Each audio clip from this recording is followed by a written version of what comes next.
Hello, YouTube. Hello, 2024. It's a weird thing to say, but we're back and we are doing my end of December wrap up and January TBR. In December, I had to read 10 books in order to hit my reading goal of 100 books for this year. And that was a tall order with all of the holidays and everything going on. But I think at 6 or 7 p.m. on New Year's Eve, I hit my goal. So I read officially 10 books this December. Let's go through those and then we'll see what's new for January. Let's start things off with holiday related books, and I've got 4 of them. Coming at you with an old school pick, I have Hercule Poirot's Christmas by Agatha Christie. This is a little short Christmas murder mystery, and I was like, this is the perfect thing to read.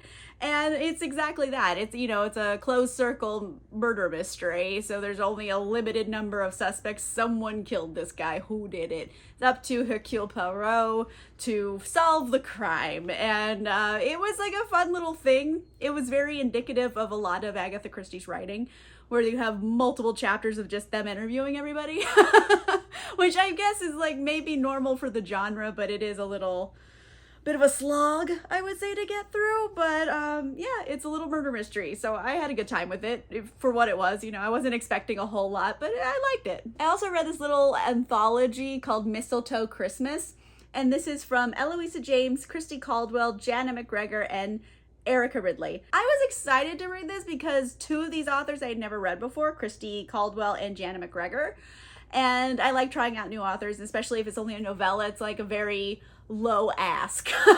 So I read this one, and I'm just gonna say it. Overall, I was rather disappointed by most of these short stories. The Eloisa James one was frankly kind of dumb, if I'm being quite honest. It just didn't make a whole hell of a lot of sense, and perhaps it would have been better if it was full length and we had time to develop all those things that didn't make sense.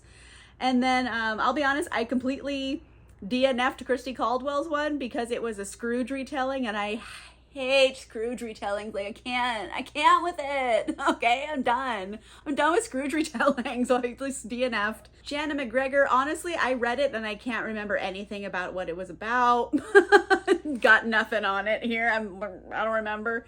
And Erica Ridley was pretty cute, but I like Erica Ridley already, so I knew I was probably gonna like that one. It was the most fun out of all of them, but I don't know. I just wasn't super impressed with all these, but it was fairly Christmassy and, historical romance, so it did that. A last-minute addition to my TBR was The Kingdom of Sweets by Erica Johansson.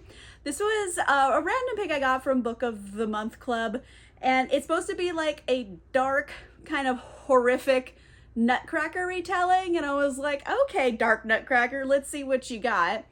And overall, I feel very mid about this, honestly. It just wasn't the most fun, but it was fine. I think you just have to maybe temper expectations. I was expecting a whole lot more of the Nutcracker in this than what we got, because the whole premise is there's the Nutcracker and the Fey realm, and the Sugar Plum Fairy is actually kind of evil and la la la. It's more so about these 2 sisters and them having a really messed up relationship with each other, and how, I don't know, healing from that and trauma and, forgiving people. It has a lot of layers here, and I just wish I don't know, it wasn't as straightforward horror as I was expecting. I thought this was gonna be kind of scary, but it was more so deeply depressing. Does that make sense? It was just it was dark emotionally more so than horror elements. So, I don't know, I feel very mid about it. It was fine though, I was glad I read it. Last up, I read Wreck the Halls by Tessa Bailey. This was our patron and channel member book club pick for December, and overall, you know what? I really liked it. Do I think this is the best book in the world? No, but I'm here for vibes, and it was providing the vibes I wanted. I wanted all of the swoons. I wanted the steamy bits. I wanted it to be funny, and that's something I always get from Tessa Bailey. It's gonna be funny and smutty, and that's all I really need. I enjoyed these characters. I liked the whole premise where there's just 2 people, Beat and Melody. I know they have stupid names, but their mothers were rock stars, and they very famously, the band broke up and they're feuding and they're trying to get the band back together. So I loved all of those kind of like weird hyper reality elements of this. They're just adorable characters, and I don't care that it's like, it's not written to make a lot of sense and be perfect. It's written for vibes, and like it provided the holiday smutty funny vibes I wanted. So yes, I had a good time with it. Next category is sci-fi fantasy, and I read 3 of them. Let's start out with like sci-fi here, and I have System Collapse by Martha Wells. This is the latest in the Murderbot series, and I will say, if you haven't read the previous book, go back and reread that before starting this, because this is literally the second half of that. So it kind of starts off exactly where that book ended. So I'm like, I don't know why they just didn't make the last book a full-length novel and they had to do it in 2 parts. I'm not sure why. But I was a little confused for a minute. I'm like, wait a minute, where are they? What's happening? And then it took me a minute to realize, oh, this is like part 2 of the last book. Overall, in the end, I did really enjoy this book quite a bit. It's about Murderbot. It's like a sarcastic robot. It's so funny all the time. So many quips, and like not like quips that are overused instead of actually developing anything. We actually get character development and quips, which is the best. So if you want like a sarcastic robot, android, and also plucky human companions, then I think this is the series for you. This one does introduce some more emotional development for the robots, which I enjoyed as well. So overall, I think there are some things brewing in this wider universe that are addressed in this book for like kind of the first time here. So I'm very excited to read on with it. This was just like a fun book. I read all in one sitting because it's technically a novella, but it was really fun. I also read Bookshops and Bone Dust by Travis Baldry. So this is a prequel to Legends and Lattes. We're still following Viv, our orc warrior, except this happens, I don't know, I would say probably about 20 years prior to the beginning of Legends and Lattes. I know they specifically mention it, but I forget what it was. I'm gonna say it's about 20 years. And it's kind of Viv's first experience living a life that's not just, traveling about being a warrior. It's about, finding other things about yourself and your other likes, and like building friendships. Like, it's a cozy fantasy world a la D&D. So if you want hot chocolate feelings and D&D, like, this is it for you. There's a lot of plucky, sidekicks and friends she makes in this town. It's fun and it's cozy, and you like all the characters. Low stakes, which doesn't sound good in theory, but however it works if you're going for vibes. And I just wanted warm, fuzzy fantasy vibes, and this gave it to me, so had a good time here. I also read Sword Catcher by Cassandra Clare, and oh boy, this is a chunky book. It's like 600 pages. And that was to be expected from Cassandra Clare. I feel like, Cassandra Clare and, Sarah J. Maas, for example, they have very similar writing style where they write the shit out of stuff. They're just overly long. Realistically, some of these side plots could be eliminated, and this could be a bit breezier to get through, but that's just not how they write their books. So I was expecting something a bit long-winded. And I don't know, I think I'm in like with this and not in love with this. I wanted to love it. It's just, I don't think these characters in this world are developed enough yet, which is wild to say if this is a 600-page book. How are they not developed? Well, they're not. I don't know how she managed it. There's a lot of world building going on here. And we're setting up like the stakes of this series, but we haven't really got to the stakes yet. So I don't know, there's some interesting elements, but right now a lot of things are still a mystery. And that's a lot to say at the end of a 600-page book if you still haven't got into really the meat of the mystery yet. You're just kind of building it up. So I think I'll still continue on because I did like it enough that I would want to read another book in the series. I just think overall, it's not overwhelming me with my desire for it. It's just I don't know. I like it. I don't love it. I said what I said. Last category is relatively smutty mangas, and I have 3 of them. I pounded these back on New Year's Eve just to hit my goal. So let's start with like least smutty and work our way up here. I have the Remarried Empress. And you know what? This was kind of cute. It is about, you know, an empress. Her husband takes on a mistress and she's like, F that noise. And then like she has this new love interest. I don't know. It's only, you know, volume 1. There's several more volumes. So they're still setting things up about a bigger mysterious conspiracy going on in the background, but you know, it is necessarily like kind of a sweet romance. And then like there's this prince from another kingdom, and like he turns into a bird sometimes, and they don't explain why. Like ever in this, he just keeps turning into a bird, and we're all like, wait a minute, why is he a bird? Couldn't tell you why he's a bird. So I liked it for vibes. I like the main character. I think I'm just going to like read on in this series. Like I ordered volume 2 to see if they talk more about like, why is this guy a bird?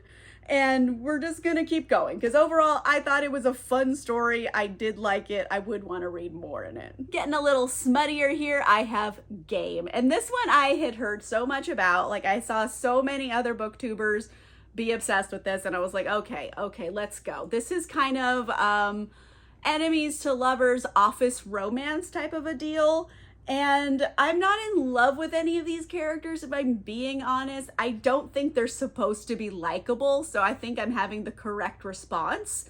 It's just, I don't actually find them interesting either. But it's basically these 2 people, like, they made a bet who won't fall in love with the other. If one falls in love with the other, then they'll try to make it a relationship, but they lose the bet. So it's kind of like they have a weird fucked up relationship with relationships. So if you just want something light and smutty, enemies to lovers office romance, this might be for you. For me, like I don't know. I don't think these characters are likable, but they're not supposed to be.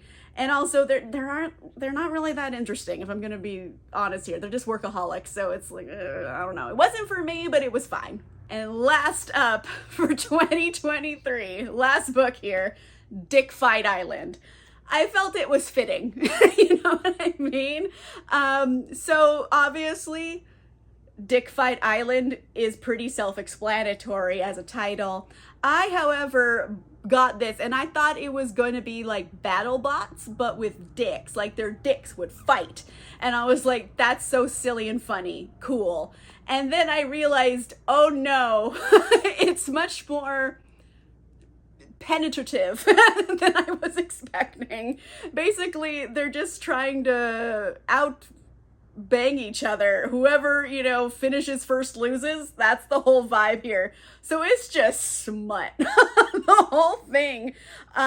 More smut than I was imagining would be in here. I thought it was going to be silly things about dick fights, and it is kind of, but more so just pornographic. I'm just gonna say, because there's images and there's like so many buttholes. Like you can only see so many buttholes in a day before like you get worried about things and you've seen too many buttholes. So for me, it was fine, I guess. It just wasn't what I was expecting. Okay, so 2023 officially wrapped. We are in 2024. It's the new year. New books on the horizon. This is what I currently have on deck right now for January, you know, subject to change. We'll find out. As always, we start off with special projects and book clubs, and there's 2 of those, so let's get into it. I am still reading Thunderball by Ian Fleming. It's my favorite of the James Bond, but I was just so busy in December, I just could not get to it. It's a reread anyway, so I figured, you know what, I'm giving myself a break. I'm going to come back in 2024 and complete the series, so I will have more wrap-ups on the James Bond series coming out. I'm going to finish this and have it out this month, fingers crossed. That's the plan right now, so we shall see. But yes, Thunderball, still doing James Bond. Excited to reread this because it is my favorite. And for my patron and channel member book club, the polls are in, and overwhelmingly, Starling House by Alex E. Harrow won. You guys all wanted to read this. There was like maybe 1 or 2 votes for something else, but it was just everybody. So I was like, wow, this was 100% not the book I thought everyone was going to pick. So I was very surprised, but I was into it too, because I don't know what it is about January, but it makes me feel like kind of, I don't know, lightly scary. Like I just want horror books in January, maybe because it's cold and cold is horrifying, which is the most LA thing I've ever said. But I don't know, the cold makes me crave kind of dark and creepy. So here we are with Starling House. And this one is kind of like Southern Gothic, I would say. It's a haunted house story. Probably mystery elements. I'm trying to go in like kind of as blind as possible because I want to just like experience it rather than having a bunch of expectations. But I know Alex E. Harrow writes kind of like twisted fairy tales a lot, so I'm expecting kind of some of those elements in here. But yeah, I'm really excited to read this with everybody. I was really surprised everyone wanted to read this one. Whoops, I forgot. I'm sorry. I had one more special project book I forgot about. But I have The Mummy, or Ramses the Damned by Anne Rice. I told y'all I was going to read more Anne Rice, and I wasn't lying. I just took a break from Anne Rice because she was rotting my brain with reading her all the time. I just had to read other stuff. But here we are. This is another series. This is a trilogy, but it's about like the mummy. So it's like a mummy story. And there's 2 more books. I have them all. I might as well do them. So there will be more recaps in the Anne Rice universe coming soon. Okay, I'm just gonna do the last 4 here together because they just are what they are. They're all kind of generally creepy and or paranormal. That's the vibes for the rest of the stuff. Okay, so I know I have put Monroe by Kresley Cole on my TBR several times and I still haven't read it. I don't know what the block is, but you know what? It's 2024. It's time to get rid of that block. Rip the Band-Aid. It's a new year. I can't go on not reading it still. I just need to finish it. So, Monroe by Kresley Cole. It's werewolves. It's the Immortals After Dark series, which is like one of my all-time favorite paranormal romance series. So I just need to do it. And I need to hold myself accountable to do it because I keep saying it and then I don't, and it's my own fault. Another returning TBR book is The Shining by Stephen King. I meant to read this for Halloween, just ran out of time and completely did not read it. So here we are in January doing the creepy vibes. It also takes place in winter, so it was like, vibes. I think the vibes are right. So The Shining, I think like everyone kind of has an idea what this is about. The movie's been out for a hot minute and so has the book. I just want to get into more haunted house creepy adventures. I want to like these characters. I know Stephen King often writes about trauma and grief as if that's a horror element. So I think that's going to be a key in this story as well, so I'm like bracing myself, but I want to read it. It's gonna happen. So the hype train finally got me, and I'm gonna read Fourwing by Rebecca Yarros. I know everybody loved this book. A few people didn't. I know I heard like kind of mixed reviews, but overwhelmingly more so positive. Everybody likes this. And I just never got around to reading it, but here we are. I'm gonna do it. New year, new me, you know? So I'm gonna read it. It's smutty dragons from what I've been told. And I mean, like, I love smut and dragons, so this seems like a good recipe. But I will find out how I like this. Overwhelmingly, I thought this was gonna win our channel member and patron book club pick, but it did not, and I was surprised. Maybe everyone's already read it, and I'm just late to the hype train here, but Fourwing, gonna do it. Last up, I have The Helsinki Affair by Anna Pitoniak. And this one is more political thriller, and I do like a good action thriller. I don't read enough of them, but I always enjoy them. So I want to read this one. Also, it's snowing on the cover. I feel like it's winter vibes. It kind of fits in. So I'm going to try this out and see how I like it. All right, that's it. We wrapped up December and we have planned January, allegedly, subject to change as always with my TBR, because who knows what's going to happen in the future. But that's what's on deck right now. Let me know in the comments down below. How did you wrap up 2023? What was the last book you read in 2023? And what's the first book you're planning on reading in 2024? Let me know in the comments down below. If you like this video, make sure you give it a like. If you want to see more videos, make sure you subscribe. And if you want cool exclusive content, including early access to videos and a book club, you can consider becoming a channel member or a patron. Links for that are in the description down below. And on that note, I'll see you guys soon. Goodbye.